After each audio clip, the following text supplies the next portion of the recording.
அப்படின்னா தமிழ் நடிகைகள் வந்து பெருசா பயன்படுத்துறதுல தமிழ் நடிகைகள் வந்து படங்கள்ல இல்லை அப்படின்றதுதான். ஆனா யார் சார் சொன்னது? திருக்குறள் படத்தை வந்து பாருங்க சார். மேடையில 2 அழகான நடிகைகள், முதல் வரிசையில எவ்வளவு அழகான தமிழ் பேசக்கூடிய நடிகைகள் வந்து இருக்காங்கன்றதை பாருங்க சார் அப்படின்னு தான் சொல்ல தோணுது. சிறப்பான நடிப்பை எல்லாருமே கொடுத்துருக்கீங்க. ஸோ படத்திலையும் ட்ரெய்லர்லயும் பாடலையும் நம்ம பார்த்தோம். ரொம்ப அழகான நடிப்பை வந்து நம்ம கொடுத்துருக்கக்கூடிய படத்துல ஒன் ஆஃப் த லீடா நடித்திருக்கக்கூடிய பாடினி அவர்களை பேசுமாறு அன்புடன் அழைக்கிறோம். அனைவருக்கும் வணக்கம் சார், ரொம்ப நன்றி. இந்த திருக்குறள் மூவி வந்து எனக்கு ஃபர்ஸ்ட் டைம் அவங்க அப்ரோச் பண்ணப்போ ஐ வாஸ் லைக் ரியலி எனக்கு இப்படிப்பட்ட ஒரு படைப்பில் நான் ஒரு பார்ட்டாக இருக்க போகிறேன்னா அப்படின்ற ஒரு கொஸ்டின் மார்க்லாம் இருந்துச்சு. அதை நான் எப்படி பண்ண போகிறேன், அந்த கேரக்டர் நான் இதில் வந்து பவளக்கொடி அப்படின்னு சொல்லி ஒரு கேரக்டர் பண்ணியிருக்கேன். It's a beautiful character. Hopefully நான் ஜஸ்டிஃபிகேஷன் கொடுத்துருக்கேன் நம்புகிறேன். ஸோ என்னோட பேரே பாடினி குமார் தான். ஸோ தமிழ் பேர் வச்சிருக்க தமிழ் பேசக்கூடிய நடிகைனா என்ன கூட்டிகிட்டு வந்து திருக்குறள் இந்த தமிழ் மூவியில் என்னை போட்டதுக்கு எனக்கு ரொம்ப டைரக்டர் சாருக்கு ரொம்ப நன்றி சார்.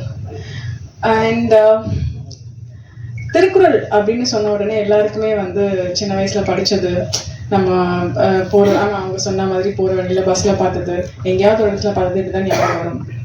அதில் வரக்கூடிய இந்த ஒரு சில பால்களில் எழுதிருக்கக்கூடிய விஷயங்களை நம்ம வந்து இங்கே ஒரு கேரக்டராக கொண்டு வர போகிறோம் அப்படின்னு நினைக்கிறப்போ எனக்கு ரொம்பவே ஒரு நர்வஸோடு தான் அந்த கேரக்டர் எடுத்தேன். பட் எனக்கு வந்து நல்லபடியாக வந்திருக்குன்னு எல்லாரும் சொல்கிறாங்க. ரொம்ப நன்றி. ட்ரெய்லர் அனைவருக்கும் வணக்கம்.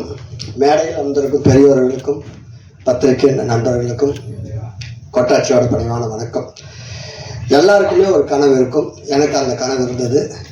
நான் நாகேஷ் சாரோட மிகப்பெரிய ஒரு வெறியன் ஃபேன்ஸ். இன்று வரை நான் வந்து திருவிளையாடலில் படம் பார்த்தோம்னா டக்குன்னு நம்ம யோசிக்கிறதே வந்து நாகேஷ் சாரோட தனிமை கேரக்டர் தான் நம்ம யோசிப்போம்.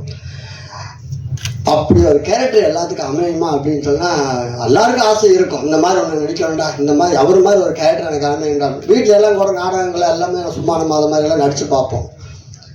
ஆனால் டைரக்டர் என்னை கூப்பிட்டு பார்த்து, கொட்டாச்சி இதில் ஒரு விஷயம் ஒன்று இருக்குது, நீங்கள் பண்ணுங்க அப்படின்னு சொன்னார்.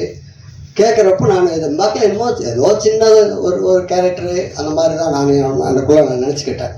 ஆனால் சார் எனக்கு திருவிளையாடல் படத்தில் நாகேஷ் சார் நடித்த ஒரு கேரக்டர் மாதிரி ஒரு தருமி நீங்கள் தான் கொட்டாச்சி பண்ணுறீங்க அப்படின்னாரு. என்னால் அதை இவனுக்கவே முடியல.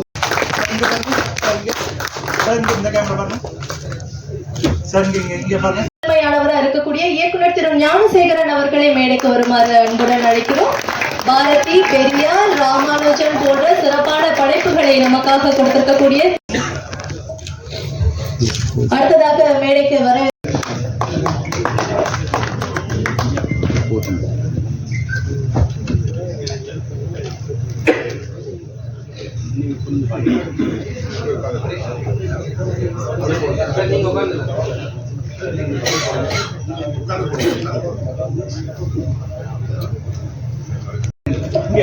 திருக்குறள் நம்ம வந்து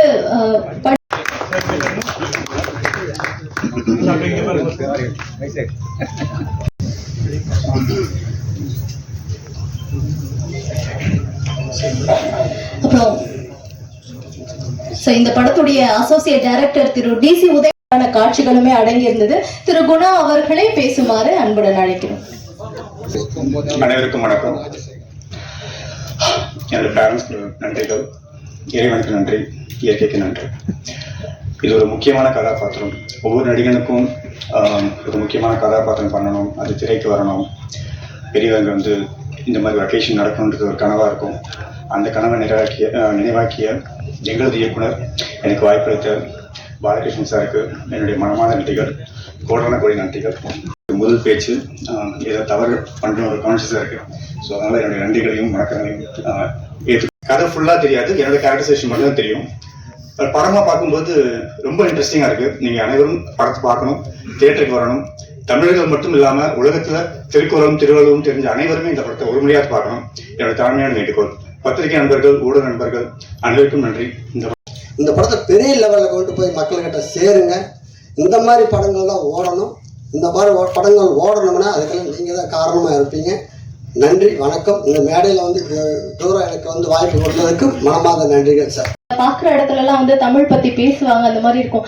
அதெல்லாம் தாண்டி ஒரு படைப்பு மூலமாக தமிழ் மேலே தனக்கு இருக்கக்கூடிய பற்று, தனக்கு இருக்கிறத தாண்டி அதை மக்கள்கிட்ட கொண்டு போய் சேர்க்கணும் அப்படின்ட்டு எந்த வகையில் அதை வந்து பண்ணால் மிக சிறப்பாக இருக்கும் அப்படின்ட்டு அந்த தமிழும் வந்து குறையாம அந்த கலையும் வந்து மிக சரியாக பொருத்தி இந்த படங்களை வந்து நமக்காக கொடுத்த இயக்குனர் அப்படின்னு பார்த்தோம்னா திரு ஞானசேகரன் அவர்கள் தான். மிக சிறப்பான படைப்புகளை எங்களுக்காக கொடுத்துருக்கீங்க சார். திரு ஞானசேகரன் அவர்களே பேசுமாறு அன்புடன் அழைக்கிறேன். திரு தொல் திருமாவளவன் அவர்களுக்கும், சேரர் சார் அவர்களுக்கும், விஜிபி அவர்களுக்கும், டைரக்டர் அவர்களுக்கும், எல்லோருக்கும், இந்த படத்தில் நடித்த டெக்னீஷியன்ஸ் எல்லாருக்கும் என்னுடைய முதற்கண் நன்றியை தெரிவித்துக் கொள்கிறேன். திருக்குறள் வந்து நம்முடைய தமிழ் சமூகத்தினுடைய ஒரு பெருமை இன்னும் எல்லாருக்கும் தெரியும் நினைக்கிறேன். ஏன்னா வந்து ரொம்ப சின்ன 4, 3, 7 படங்களை வச்சுக்கிட்டு திருக்குறள் வெளிவந்திருக்கு. அந்த கோடி செலவு பண்ண கோடி வரணுன்றது தான் அப்போ லட்சியமா இருக்கிறவங்க இருக்கு. இல்லை அப்படிப்பட்ட ஒரு சூழ்நிலையில வந்து பயங்கரமான வியாபார சூழ்நிலையில ஒரு ஆர்ட் இருக்கு. அதனால நீங்க பாத்தீங்கன்னா தெரியும், சின்ன சின்ன உணர்வுகள் உள்ள படங்கள்லாம் வந்து இன்னைக்கு சில படங்கள் வந்து இப்போ டூரிஸ்ட் ஃபேமிலி இது மாதிரி படங்கள்லாம் வந்து இன்னைக்கு ஏன் மக்களை கவருதுனாக்கா, ஜனங்கள் வந்து இந்த ஜங்கிள்ல மாடிட்டு இருக்காங்க. டெக்னிக்கல் ஜங்கிள்ல மாடிக்கிட்டு அது வந்து வெளிவரத்துக்கு இப்போ எப்படி வந்து நம்ம சுவையான சாதாரண உணவு சாப்பிடணும், தோசை இட்லி மாதிரி சாப்பிடணும் ஆட்களுக்கு வந்து ஒரு கவர்ச்சியான பர்கர் இது மாதிரிலாம் பண்ணி அதுக்கு அதிகமான அட்வர்டைஸ்மெண்ட் பண்ணி நம்மளுடைய சுவையை வந்து எப்படி இந்த இன்னைக்கு இருக்கிற உலகம் வந்து நம்மளை வந்து ரைட் பண்ணுதோ அது மாதிரி தான் இன்னைக்கு சினிமா பல பேர்கிட்ட கழிச்சு அது ஒரு குதிரைப்பந்தயம் மாதிரி ஓடிட்டு இருக்கு. கிடையாது. மலையாளத்தை விட நான் 27 வருஷம் நான் கேரளாவில் சர்வீஸ் பண்ண ஆளு, நான் அத்தன்டிக்கா சொல்ல முடியும், மலையாளத்தை விட தமிழ் ரசிகர்கள் தான் வந்து வித்தியாசமான படத்தை இருக்கிறாங்க. ஏன்னா மலையாளத்தில் நீங்க பாத்தீங்கன்னாக்கா இப்போ அடூர் கோபாலகிருஷ்ணன்லாம் நமக்கு தெரியும். ஆனால் அடூர் கோபாலகிருஷ்ணனுக்கெல்லாம் அங்கே வரவேற்பு கிடையாது. சினிமா அங்கே வந்து அந்த படங்கள்லாம் வந்து 4 நாள் கூட ஓடாது. பட் இங்கே வந்து இப்போ நான் வித்தியாசமான படம் எடுத்துட்டு நான் 3 படம் 100 நாள் ஓடி இருக்கு எனக்கு. ஸோ இதெல்லாம் வந்து தமிழ்நாட்டில் தான் கிடைக்கும். தமிழ்நாட்டில் வந்து என்ன ஒரே ஒரு பிரச்சனைனாக்கா, நம்ம ஊர்ல எல்லா நகரங்களிலும் நம்ம இருக்கோம், இது நல்ல ரசிகர்கள் இருக்காங்க. ஆனால் அவங்க ஒன்னா சேர்த்து அதை கமர்ஷியலி வைபிள் ஆகிறது கஷ்டமா இருக்கு. நமக்கு எல்லா ஊர்லயுமே நல்ல ரசிகர்கள் இருக்காங்க. ஆனால் அவங்க ஒன்னா சேர்ந்து இப்போ தியேட்டருக்கு வரதுக்குள்ளே இந்த படம் போயிடும். ஏன்னா இதுக்கு வந்து அது கமர்ஷியல் ஆதரவு இல்லாதனால. ஸோ அதனால அப்படிப்பட்ட பிரச்சனைகள் தான் இருக்கு. இது மாதிரி பிரச்சனைகள்ல என்ன மாதிரி இருக்கிற ஒரு குரூப் இருக்கு தமிழ் சினிமாவில். அதுல வந்து மிஸ்டர் பாலகிருஷ்ணன் ஒருத்தர் ரொம்ப பெருமையா இருக்கு. ஏன்னா இப்படிப்பட்ட ஆட்கள் ரொம்ப பேர் வரணும். ஏன்னா தமிழ்ன்றது வந்து தமிழ் சொசைட்டின்றது வந்து ரொம்ப ஒரு வர்த்தக சொசைட்டி கிடையாது. இது வந்து ஒரு வர்த்தகத்துக்காக பிறந்த ஒரு சொசைட்டி கிடையாது சொசைட்டி. எனக்கு இந்த சொசைட்டில வந்து நிச்சயமா இது மாதிரி படங்கள் வந்து ஒரு வரவேற்பு கிடைக்கும்ன்ற நம்பிக்கை எனக்கு இருக்கு. வரவேற்பு கிடைக்கணும், அதே மாதிரி வரவேற்பு அளிக்கணும்னு சொல்லிட்டு கதாபாத்திரம் நக்கீரனா கம்பீரமான அந்த பெயரை கொண்டு கம்பீரமான நடிப்பை வெளிப்படுத்திருக்கக்கூடிய திரு சுப்பிரமணிய சிவா அவர்களை பேசுமாறு அழைக்கிறோம்.